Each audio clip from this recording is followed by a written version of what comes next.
ዛሬ የምንገኘው የታሪክ ገጾች ድምጽ አውጥተው በሚጮሁበት የፖለቲካ ካርታዎች ዳግም በሚሳሉበትና የቀይ ባህር ሞገዶች አዲስ ሚስጥር ይዘው በሚመጡበት ልዩ ምዕራፍ ላይ ነው። ባለፉት 24 ሰዓታት ከሀርጌሳ ተራሮች እስከ ሞቃዲሾ የባህር ዳርቻዎች፣ ከኢየሩሳሌም ቅጥሮች እስከ አዲስ አበባ የዲፕሎማሲ አዳራሾች ድረስ ቀጠናውንና መላውን ዓለም ያናወጠ አንድ ክስተት ተከስቷል። ለአራት አስርት ዓመታት ለብቻዋ ስትማልል የቆየችው ሶማሊላንድ ከሀገረ እስራኤል የሀገርነት እውቅናን ተቀብላ አዲስ የነጻነትን ፀሐይ ተቀብላለች። ነገር ግን ይህ ብርሃን ለብዙዎች የደስታ ምንጭ ሲሆን፣ ለሌሎች ደግሞ የቁጣና የውጥረት ሰደድ እሳት ሆኖባቸዋል። በዛሬው የገበያ ሚዲያ ልዩ ጥንቅር ዝግጅታችን በበርበራ ወደብ ላይ በድንገት ስለታዩት የእስራኤል ወታደራዊ መኮንኖች ሚስጥር፣ የሁቲዎች ሚሳይሎች ወደ ደቡብ ስላነጣጠሩበት አስፈሪ ዛቻና ቱርክ በቀይ ባህር ላይ ስላስጠጋቻቸው የጦር መርከቦች በጥልቀት እንመረምራለን። ከሁሉም በላይ ደግሞ ይህ ታላቅ ድራማ በኢትዮጵያ የባህር በር ጥያቄና በቀጠናዊ ደህንነት ላይ ምን አይነት ትርጉም ይኖረዋል፣ ሚስጥራዊ የዲፕሎማሲ ኮሪደር ምን እያሰናዳ ነው በሚል ያዘጋጀነውን ይህን ልዩ ትንታኔ እንድትከታተሉ እንጋብዛችኋለን። እናንተም የተወደዳችሁ ተከታታዮቻችን እስራኤል ለሶማሊላንድ የሰጠችውን እውቅና እንዴት ትመለከቱታላችሁ? ለቀጠናው ሰላም ወይስ አዲስ የጦርነት ስጋት? አስተያየታችሁን በኮሜንት መስጫው ላይ እንድታጋሩን እንጋብዛለን። የገበያ ሚዲያ የዩቲዩብ ገጽ ላይክ፣ ሼር እና ሰብስክራይብ እንድታደርጉም ከወዲሁ እንጋብዛለን። ከቀጣዩ አጭር መሸጋገሪያ በኋላ በዝርዝር ጉዳዮች መልሰን የምንገናኝ ይሆናል። መልካም ቆይታ።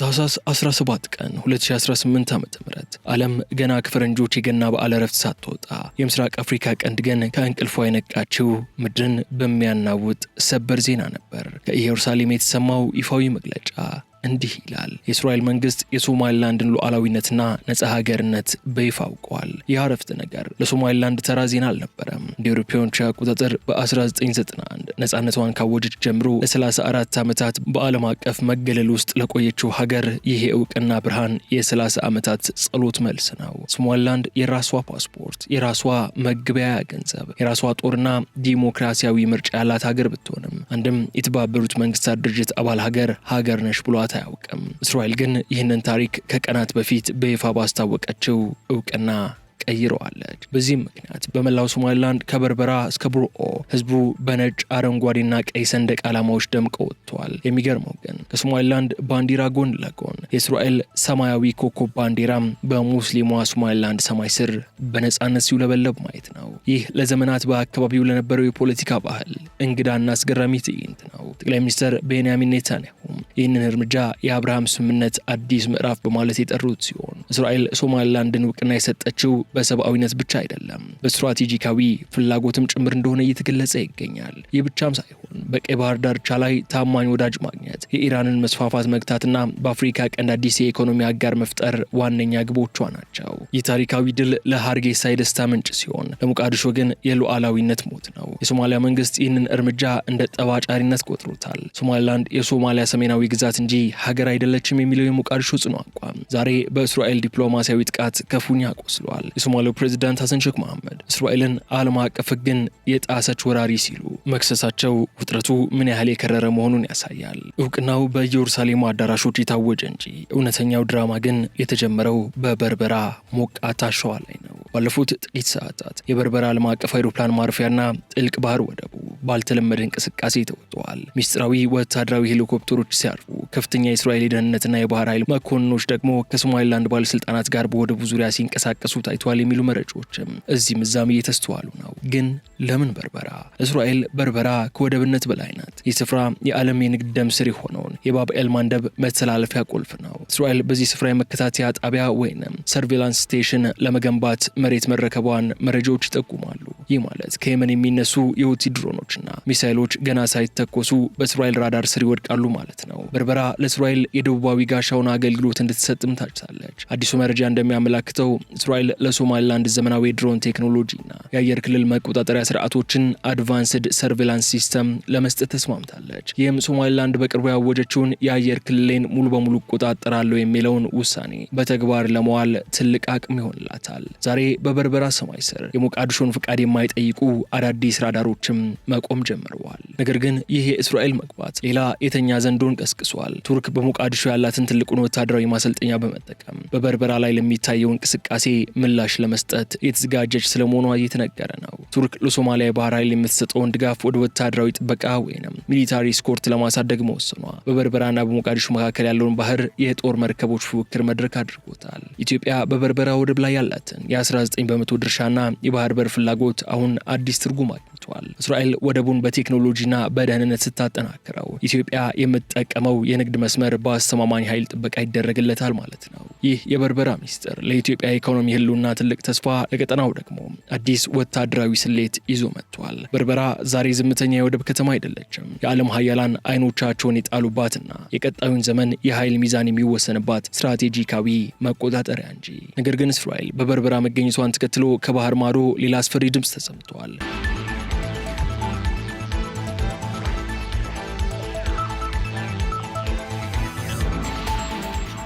በየመን የሚንቀሳቀሱትና በኢራን እንደሚደገፉ የሚነገርላቸው የሁቲ አማጽያን ገና ለገና ሰንደቅ ዓላማው በሀርጌሳ መሰቀሉ ሳይረጋገጥ የጦርነት አዋጅ የሚመስል መግለጫን አውጥተዋል። ቀይ መስመሩ ተረግጧል ሲሉም ተደምጠዋል። የሁቲዎች ቃል አቀባይ በሰጡት መግለጫ የጽዮናዊው ወራሪ ኃይል በሶማሊላንድ መሬት ላይ መቆሙን አንታገስም ብለዋል። ይህ ዛቻ በንግግር ብቻ አላበቃም። ሁቲዎች በሶማሊላንድ ግዛት ውስጥ የሚገነባ ማንኛውንም የእስራኤል ወታደራዊ መሰረት፣ ራዳር ወይንም የደህንነት ጣቢያ ጥቃት ሊደርስበት እንደሚችል አስታውቀዋል። ይህ ማለት ከዚህ ቀደም በእስራኤል ኢላት ወደብ ላይ ሲተኩሱ የነበሩት ሚሳኤሎች አሁን አቅጣጫቸውን ወደ በርበራና ሀርጌሳ ሊያዞሩ ይችላሉ ማለት ነው። የሁቲዎች ዛቻ በዚህ የሚያበቃ አይደለም። ሁቲዎች ወደ ሶማሊላንድ ወደቦች የሚገቡ ወይንም ከእስራኤል ጋር ግንኙነት ያላቸው መርከቦች ሁሉ በባብ ኤል መንደብ በኩል እንዳያልፉ ጥብቅ ክትትልና ጥቃት እናደርጋለን ብለዋል። ይህ ዛቻ ለሶማሊላንድ ብቻ ሳይሆን ወደቡን ለንግድ ለመጠቀም ለምታቅደው ኢትዮጵያም ትልቅ ራስ ምታት ነው። ለምን ከተባለ ደግሞ የንግድ መርከቦች በሰላም እንዳይጓዙ የባህር ላይ ሽብር የመፍጠር እቅዳቸውን በይፋ ይዘው ወጥተዋልና ነው። ነገር ግን ይህንን ዛቻ እስራኤል በቀላሉ አልተመለከተችውም። መረጃዎች እንደሚጠቁሙት ከሆነ እስራኤል ለሶማሊላንድ የአየር መከላከያ ጋሻ ወይንም ዝነኛውን አይረን ዶም ወይንም መሰል ተመሳሳይ ቴክኖሎጂ ለመዘርጋት እየተነጋገረች መሆኗ ተሰምቷል። ይህ ከሆነ ሶማሊላንድ በአፍሪካ ቀንድ እጅግ ዘመናዊው የሚሳኤል መከላከያ የታጠቀች ሀገር ትሆናለች። ነገር ግን ግጭቱ አሁን በሁለቱ ሀገራት መካከል ብቻ ሳይሆን በኢራን የሚደገፉ ኃይሎችና በእስራኤል መካከል የሚደረግ ተኪ ጦርነት ወይንም ፕሮክሲ ዋር ወደ አፍሪካ ቀንድ የመሸጋገሩ ምልክት ሆኗል። በዚህ ፍጥጫ መሃል የሶማሊያ መንግስት ጠላቴን የመታ ወዳጄ ነው በሚል ስሜት ከሁቲዎችና ከግብጽ ጋር በዲፕሎማሲያዊ መንገድ ለመቀራረብ እየሞከረ መሆኑ ይነገራል። ይህም ለኢትዮጵያና ለሶማሊላንድ ትልቅ የደህንነት ስጋት ነው። በአንድ በኩል የአልሸባብ ዛቻ፣ በሌላ በኩል የሁቲዎች ሚሳኤል፣ በሌላ በኩል ደግሞ የቱርክና የግብጽ ዲፕሎማሲ ጫና ቀይ ባህር ዛሬ ሰላማዊ መተላለፊያ መሆኑ አብቅቶ የዓለም ፖለቲካ የሚፈላበት የሚለበልብ እሳት ሆኗል። በርበራ አሸዋ ላይ ወታደራዊ ዝግጅቱ ሲፋጠን በኒውዮርክና በዋሽንግተን ደግሞ ሌላ የዲፕሎማሲያዊ ቼዝ ጨዋታ ተጀምሯል። የተባበሩት መንግስታት የጸጥታው ምክር ቤት ዛሬ በሚያደርገው አስቸኳይ ስብሰባ ዓለም በሁለት ተከፍላ ግብግብ ውስጥ ገብታለች። የአሜሪካ መንግስት በይፋ የሶማሊያን አንድነት እናከብራለን ቢልም ከመጋረጃ ጀርባ ግን የእስራኤልን እርምጃ በዝምታ እየደገፈ መሆኑ ይነገራል። ለምን? ምክንያቱም አሜሪካ በቀይ ባህር ላይ የሁቲዎችንና የኢራንን ተጽዕኖ ለመግታት እስራኤልን የሚያክል ታማኝ አጋር በዚያ ቀጠና ማግኘቷ ትልቅ እፎይታ ስለሆነላት የሚል ምላሽ እናገኛለን። ዋሽንግተን በአንድ በኩል ሞቃዲሾን አላስቀይምም፣ በሌላ በኩል ደግሞ የእስራኤልን ስትራቴጂካዊ መግባት አልቃወምም በሚል ጥንቃቄ የተሞላበት የዲፕሎማሲ ጨዋታ ላይም ናት። በሌላ በኩል ግብጽና ቱርክ የሚመሩት የ21 ሀገራት ጥምረት በእስራኤል ላይ ከፍተኛ ጫና እያደረጉ ነው። ግብጽ ይህን እርምጃ የአረብ ሀገራትን ብሔራዊ ደህንነት የሚነካ ስትል ጠርተዋለች። ነገር ግን የሚገርመው የአብርሃም ስምምነት አባል የሆኑት እንደ የተባበሩት አረብ ኤምሬትስ እንዲሁም ሌሎች ሀገራት እስካሁን ዝምታን መምረጣቸው ነው። ይህ በአረብ ሀገራት መካከል በጉዳዩ ላይ ጥልቅ መከፋፈል መኖሩን ቁልጭ አድርጎ ያሳያል። ይህ በሆነበት ሰዓት ግን ሁሉም አይኖች ወደ አዲስ አበባ እያማተሩ ነው። ኢትዮጵያ ከሶማሊላንድ ጋር የፈረመችው የመግባቢያ ስምምነት እንዲተገበር የእስራኤል እውቅና ወይንም አረንጓዴ መብራት ሆኖላታል። ኢትዮጵያ አሁን ያለችበት ሁኔታ ጊዜውን ጠብቆ ግብ የማስቆጠር ስትራቴጂ ላይ ነው። እስራኤል የመጀመሪያውን እርምጃ ወስዳ ዓለም አቀፉ ግዘቱን ስለተጋፈጠች ኢትዮጵያ ቀጥሎ የምትወስደው የእውቅና እርምጃ እንደ መጀመሪያው አስደንጋጭ አይሆንም። ባለፉት ሰዓታት በኢትዮጵያና በእስራኤል የደህንነት ባለስልጣናት መካከል የተደረጉ ሚስጥራዊ ንግግሮች ወደ ተግባር እየተቀየሩ ስለመሆናቸውም ይነገራል። ኢትዮጵያ በበርበራ በኩል የባህር ኃይል ጣቢያዋን ለመገንባትና የንግድ መርከቦቿን ደህንነት ለማረጋገጥ ከእስራኤል ጋር በቴክኖሎጂ ለመተባበር መስማማቷ ይነገራል። ይህ ለኢትዮጵያ የዘመናት ህልም መሳካት ትልቅ ዋስትና ነው። ባለፉት 24 24ና 48 ሰዓታት ውስጥ የተመለከትናቸው ክስተቶች ድንገታዊ ቢመስሉም የምስራቅ አፍሪካ ቀንድን ለዘላለም የሚቀይሩ ናቸው። ከኢየሩሳሌም እስከ ሃርጌሳ፣ ከአዲስ አበባ እስከ ዋሽንግተን የተዘረጋው የዲፕሎማሲ መስመር አዲስ ታሪክ ጽፏል። አሁን ትልቁ ጥያቄ ቀጥሎ ምን ይሆናል የሚለው ሲሆን እንደ ባለሙያዎች ግምት በሚቀጥሉት ጥቂት ሳምንታት ውስጥ ለሶማሊላንድ እውቅና የሚሰጡ ተጨማሪ ሀገራት ምናልባትም ከተባበሩት አረብ ኤምሬትስ ወይንም ከአንዳንድ የአውሮፓ ሀገራት ሊመጡ እንደሚችሉ ይህም ሶማሊላንድን ከብቸኝነት አውጥቶ ወደ ዓለም አቀፍ የንግድና የፖለቲካ መድረክ በሙሉ ያስገባታል ብሎ ይገምታሉ። ለኢትዮጵያ ይህ ወቅት የትዕግስትና የብልህነት ፍሬ የሚታይበት ነው። የባህር በር ህልሟን አሁን ከወረቀት ባለፈ መሬት ላይ ማረፉን ጀምሯል። እስራኤል የከፈተችው የዲፕሎማሲ በር ኢትዮጵያ በበርበራ በኩል ያላትን ስትራቴጂካዊ ጥቅም እንድታረጋግጥ ታላቅ እድል ሰጥቷታል። ኢትዮጵያ በቀጠናው ያላት የኃይል ሚዛን ይበልጥ እየተጠናከረ እንደሚሄድም ምንም ጥርጥር የለውም። እርግጥ ነው አሁንም ስጋቶች አሉ። የሁቲዎች ዛቻ፣ የግብጽና የቱርክ ቁጣ እንዲሁም የሶማሊያ መንግስት ተቃውሞ በቀላሉ የሚታዩ አይደሉም። ነገር ግን ታሪክ እንደሚያስተምረን አዳዲስ ለውጦች ሁልጊዜም በውጥረት ውስጥ ያልፋሉ። ዋናው ቁልፍ ያለው በትብብርና በጋራ ደህንነት ላይ ነው። እስራኤል፣ ሶማሊላንድና ኢትዮጵያ የሚፈጥሩት አዲሱ የሶስትዮሽ ግንኙነት የቀጠናውን የኢኮኖሚ ትስስር ወደ ላቀ ደረጃ ሊያሸጋግረው ይችላል የሚል ተስፋም ተጥሏል።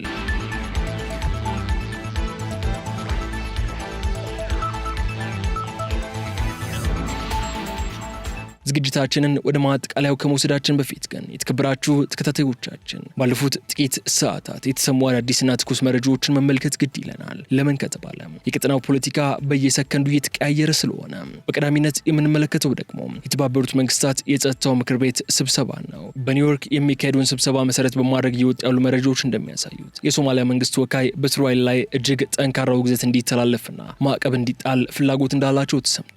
ሆኖም ግን አሜሪካና እንግሊዝ ጉዳዩን በቀጥታ ንግግር መፈታት ያለበት የዲፕሎማሲ ጉዳይ ነው በማለት የውግዘቱን ኃይል ለማርገብ እየሰሩ መሆኑ ታውቋል። ነገር ግን የምክር ቤቱ ውሳኔ ለሶማሊላንድና ለእስራኤል የሚደግፍ ሊሆን እንደሚችል አስቀድሞ ተገምቷል። በዚህ ሁሉ ትርምስ ውስጥ አጥብቃ ዝምታን የመረጠችው ኤርትራ አሁን እንቅስቃሴ መጀመሯ ተሰምቷል። እውቅናውን በመቃወም ባወጣችው መግለጫ የኤርትራ መንግስት የአፍሪካ ቀንድን ሉዓላዊነትና ግዛታዊ አንድነት የሚገዳደሩ አዳዲስ ዲፕሎማሲያዊ ክስተቶችን በጥብቅ ይቃወማል ያለች ሲሆን እስራኤል ለሶማሊላንድ እውቅና ለመስጠት የወሰደችው እርምጃ የሶማሊያን ሉዓላዊነት በግልጽ የሚጥስና የቀጠናውን የጸጥታ ሚዛን የሚያናጋ ነው ብላለች። በተጨማሪም ይህ አይነቱ እርምጃ በአፍሪካ ቀንድ ሀገራት መካከል ያለውን ግንኙነት ይበልጥ የሚያሻክርና ለውጭ ኃይሎች ጣልቃ ገብነት በር የሚከፍት ነው ብላለች። በተያያዘም ኤርትራ ለሶማሊያ ፌዴራላዊ ሪፐብሊክ ግዛታዊ አንድነት ያላትን የማይናወጥ ድጋፍ በድጋሚ ያረጋገጠች ሲሆን ማናቸውም ቀጠናዊ ጉዳዮች የሀገሪቱን ሉዓላዊነት ባከበረ መልኩ ብቻ መፈታት እንዳለባቸው ታምናለች ስትልም ገልጻለች። በተጨማሪም ፕሬዚዳንት ኢሳያስ አፈወርቂ ከግብጽና ከሶማሊያ መሪዎች ጋር በስልክ መነጋገራቸውም ተሰምተዋል። ኤርትራ የእስራኤልን በሶማሊላንድ በኩል መምጣት እንደ አካባቢያዊ ስጋት ልትመለከተው ስለምትችል በቀይ ባህር ላይ አዲስ የኃይል አሰላለፍ ሊፈጠር እንደሚችልም ዲፕሎማቶች እየገመቱ ነው። በጸጥታው ዘርፍ በኩል ደግሞ ሌላ አንድ አስደንጋጭ መረጃ ወጥቷል። አልሸባብ የእስራኤልን ሰርጎ ገብነት ለመከላከል በሚል ሰበብ ወደ ሶማሊላንድ ድንበር አካባቢ ታጣቂዎችን እያስጠጋ መሆኑ ታውቋል። ይህ ደግሞ በሶማሊላንድና በሶማሊያ መካከል ያለውን ውጥረት ወደ ወታደራዊ ግጭት ሊቀይረው ይችላል የሚል ስጋት ፈጥሯል። የሶማሊላንድ መከላከያ ሰራዊትም በድንበር አካባቢ ከፍተኛ ዝግጁነት ላይ እንዲሆን ታዟል። በሌላ በኩል ለኢትዮጵያ አዲስ መልካም ዜና ተሰምቷል። እስራኤልና ሶማሊላንድ በበርበራ በኩል ለሚያልፉ የኢትዮጵያ ንግድ መርከቦች ልዩ የደህንነት ከለላ ለመስጠት መስማማታቸው ተሰምተዋል። ይህ ስምምነት የሁቲዎችን ዛቻ ለመቋቋም ትልቅ አቅም የሚሰጥ ሲሆን የኢትዮጵያ ወጪና ገቢ ንግድ በአስተማማኝ ሁኔታ እንዲቀጥል መንገድ ይከፍታል። ታዲያ እነዚህ አዳዲስ ክስተቶች የሚያሳዩን አንድ ነገር ብቻ ነው። የቀይ ባህር ጉዳይ አሁን ከቁጥጥር ውጭ ወደሆነ ዓለም አቀፍ ትኩረት መሸጋገሩንና እያንዳንዱ እርምጃ ለሰላም ወይንም ለግጭት ትልቅ ዋጋ እንዳለው ነው።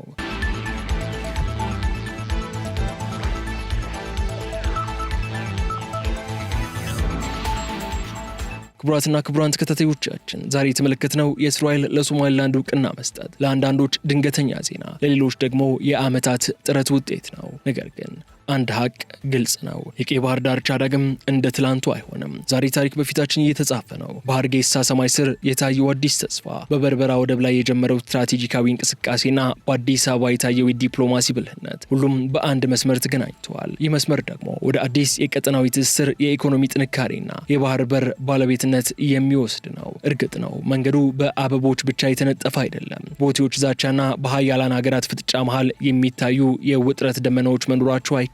ነገር ግን ታላላቅ ሀገራት የሚወለዱት በፈተናዎች መሃል እንደሆነ ሁሉ የምስራቅ አፍሪካ ቀንድም ይህንን ፈተና ተሻግራ አዲስ ምዕራፍ እንደምትጀምር የሚያጠራጥር አይደለም። ፖለቲካው ይለዋወጣል፣ ኃይላት ይመጣሉ ይሄዳሉ፣ የህዝቦች የጋራ ተጠቃሚነትና የሰላም ፍላጎት ግን የማያቋርጥ የዘመናት ፍላጎትና ጥያቄ ነው። ኢትዮጵያ ካላት ታሪካዊና ስልታዊ ቦታ አንጻር ይህን አጋጣሚ ለህዝቧ ብልጽግናና ለቀጠናው መረጋጋት በሚገባ ትጠቀምበታለች ተብሎ ይጠበቃል። በቀጣዩ የልዩ ጥንቅር ፕሮግራማችን የጸጥታው ምክር ቤት ውሳኔዎችና አዳዲስ ሰበር መረጃዎችን ይዘን እስክንመለስ ድረስ አብራችሁን ስለነበራችሁ ከልብ እናመሰግናለን። የገበያ ሚዲያን የዩቲዩብ ገጽ ላይክ፣ ሼር፣ ሰብስክራይብ እያደረጋችሁ ሀሳብ አስተያየታችሁ እንድትሰጡን በድጋሚ እንጠይቃለን።